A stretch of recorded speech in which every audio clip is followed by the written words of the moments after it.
Hey guys, welcome to a video that was highly requested by the Planet Coaster community. But at first, a short disclaimer. This is my first English video and my English is far from perfect. I apologize for some spelling mistakes during the following video clip. Before we can start with benchmarks and analyzing of the system usage of the game, we should do a short overview of the hardware I'm running. My system is built up on an ASUS Prime X370 Pro mainboard with a Ryzen 7 1700X CPU.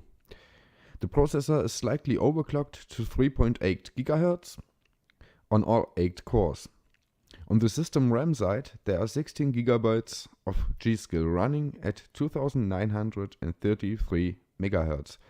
As GPU, I'm using my Radeon R9 290 overclocked to 1125 MHz core and 1400 MHz memory clock speeds. CPU and GPU are cooled through a custom loop with 2 radiators and the fans are controlled by an Aqua controller. This keeps it cool and silent. At least it should. In terms of software running in the background, there are some driver related besides many other tasks. There is the Logitech gaming software, Aqua Suite to configure the Aqua Farbwerk LED controller and my water pump.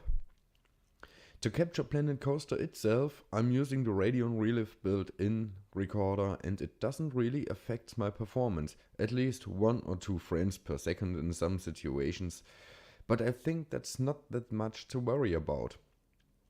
System usage will be recorded by MSI's Afterburner and I have fraps running to show up the actual in-game FPS count. But the main focus here is set to the deeper system usage graphs that also covers the frame rate a second time. I've got 2 requested parks from the workshop in here, so you can easily download these and check them out for yourself and compare the performance to your own system. You can find the links to the workshop in the video description below. At first, we have Albinea, created by Nice, a park with a good amount of theming objects, rides, facilities and park stuff. This park will show us the overall performance in an average park that has something of everything in it. The second park is named Benchmark 2, created by VHC Killers and has nearly 14,000 guests in. This park should be a heavy CPU burner and will show us how far we can get in performance in the late game and really large parks. Sadly, I can't show you a benchmark with Pixel World Park created by PixelWes89. This park doesn't run well on my rig and I was not able to figure out what is stopping the game here. The park just brings the game to a complete stop. So let's get on it now. So at the top you will see 2 runs of Planet Coaster. On the left side with high settings, on the right with low settings. At this way we are able to see if there are some limits on the graphics card. At the bottom I tried to synchronize the Afterburner graphs. And now let's start the party. Here we are in Albinea. This park is well themed and has many objects to render. As we can see on the frame rates, there are indeed some differences between high and low settings. At low, I got between 24 and 28, maybe 29 FPS in some short moments. In high settings, I barely hit 26 frames per second. But as you can see on the second graph, my GPU is not really sure what it should do. The core load is switching between 0 and 100% load all the time. So main work here goes to the CPU. And we can clearly see that Planet Coaster is really well threaded. But it's not able to get 100% load on one particular core of the processor. Sometimes the virtual threads are more loaded than the native cores. But it doesn't seem like this holds the game back in performance.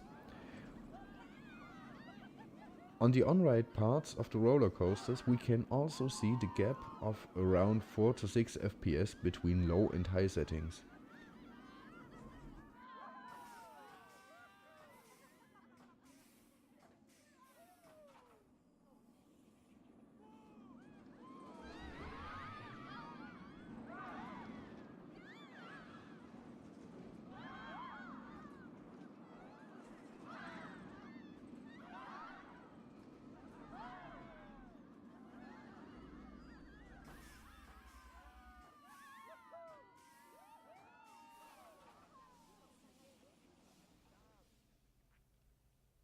Now we should have a look at how nighttime affects the game performance.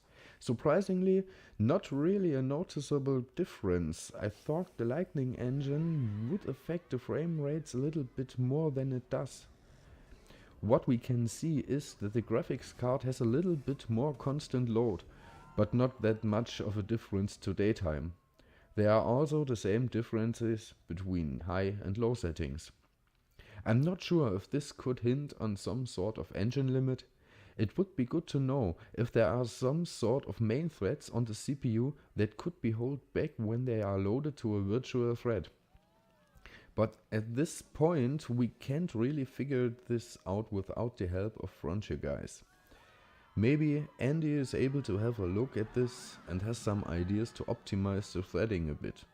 But maybe there is just no way to get this much better for the moment. It's impressive so far that this game is able to scale on 16 threads, and I don't know another game that can do this at the moment.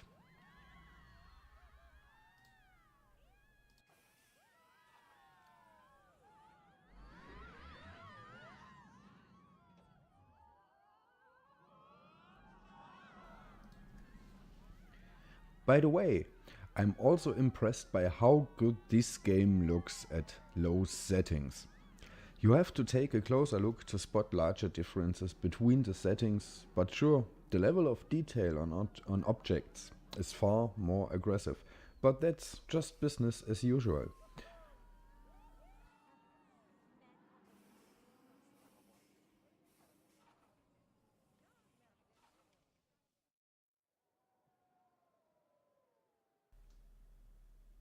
So now let's take a look at the benchmark park with nearly 14,000 of guests walking around.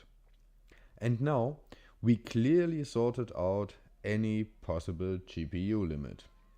Even on my aging R9 290, this park burns everything out of the game and the CPU to calculate all these peeps. And I'm not able to achieve more than around 10 frames per second. Most of the time I got 8 to 9 with short drops down to 6 FPS. This park also puts a bit more load onto the CPU. All of the available 16 threads are running around 5 to 10% higher load here. But comparative to the Albania run, the game is not able to put at least one core to the actual theoretical limit. I've came from an AMD FX 8350 platform, so for me Ryzen is absolutely a boost up in everything I do on my rig. But you guys out there with actual Intel CPUs on high clock speeds should do a deeper look if it's worth to do a high priced platform change. I can't compare it myself to a CPU like the Core i7 7700K, that's your job now. I think if you are a streamer or content creator, then there's no doubt switching to Ryzen anyway. But I'm sure if you are already on an Intel X99 with a 6 or 8 core CPU, you don't need to worry about a system change. Ryzen is a really well balanced CPU, especially for us content creators.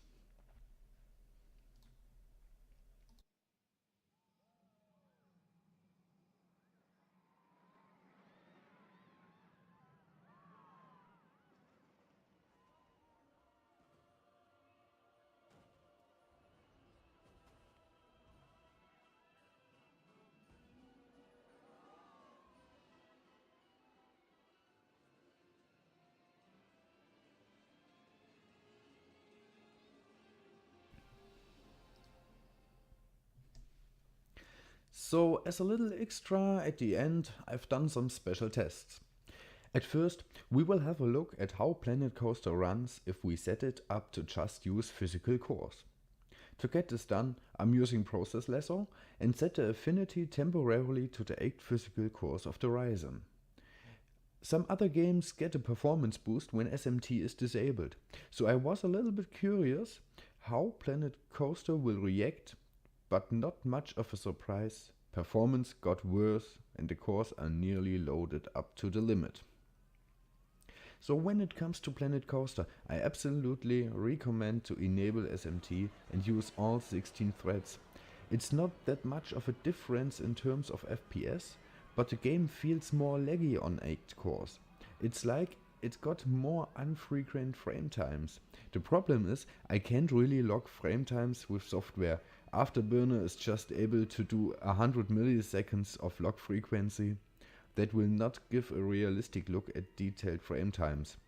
But as I said, it feels just more laggy on the same FPS count. The second special test is a short run through both parks in 720p resolution with low settings, just to see if there really was no GPU limitation earlier. And what should I say, I really got a few more frames out to my display, but I can't really prove if this comes from a GPU limit in the 1080p runs or is just the way the Cobra engine is rendering the scene. Maybe a lower resolution will also affect what the CPU is able to achieve. That's for that now. Let's go to a last test. Just for curiosity, I've loaded up a standard clock setting for the system memory. At my overclocked profile, it runs at 2933 MHz. And there are many discussions in the hardware communities out there about the large impact on RAM speeds on a Ryzen CPU. So let's see if Planet Coaster is also affected, shall we? So as we see here, there's no noticeable difference between 2133 MHz and my overclocked 2933 MHz profile. If you can't get your system memory overclocked at high rates, it's not really a problem when it comes to this game. So you should not worry about your memory clock that much, but as always when it comes to computers, the more the merrier. I hope you guys enjoyed this run through, and now it's your turn. Compare, share, or build yourself a Ryzen system if you liked what you saw here. If not, don't worry, your system is already good enough then. So my name is Danny and I am off here now. Bye guys, have a good time, build some rides, and maybe we will meet up again in another video.